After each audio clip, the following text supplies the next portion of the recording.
হে Trilochan Shri Mahadev, ২৯ December ২০২৫ এর এই পবিত্র দিনে আপনার কৃপায় আমাদের জীবনে বর্ষিত হোক শান্তি, বৈরাগ্য ও চেতনার আলো।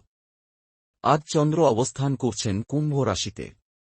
এই দিন শুভ, নতুন ভাবনা, মানব কল্যাণের চিন্তা ও মানসিক মুক্তি লাভের জন্য। আজ মেষ, সিংহ ও ধনু রাশির জাতকদের জন্য নতুন দৃষ্টিভঙ্গি ও সাহসী সিদ্ধান্ত।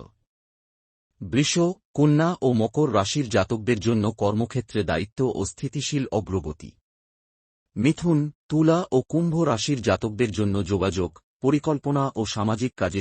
কর্কট, বৃশ্চিক ও মীন রাশির জাতকদের জন্য মানসিক স্বস্তি, আত্মবিশ্লেষণ ও আধ্যাত্মিক শান্তি। সোমবার প্রাতে শিবলিঙ্গে জল ও বেলপাতা অর্পণ করে ৩ বার জপ করুন, ওম নমঃ শিবায়। শিবদেবের আশীর্বাদে আজকের দিন হোক শান্ত, পবিত্র ও কল্যাণময়। আপনার ব্যক্তিগত ভবিষ্যৎ ও শিব কৃপা জানতে আজই কথা বলুন জ্যোতিষী শ্রী বিনায়ক সোহম রায়ের সাথে। হর হর মহাদেব।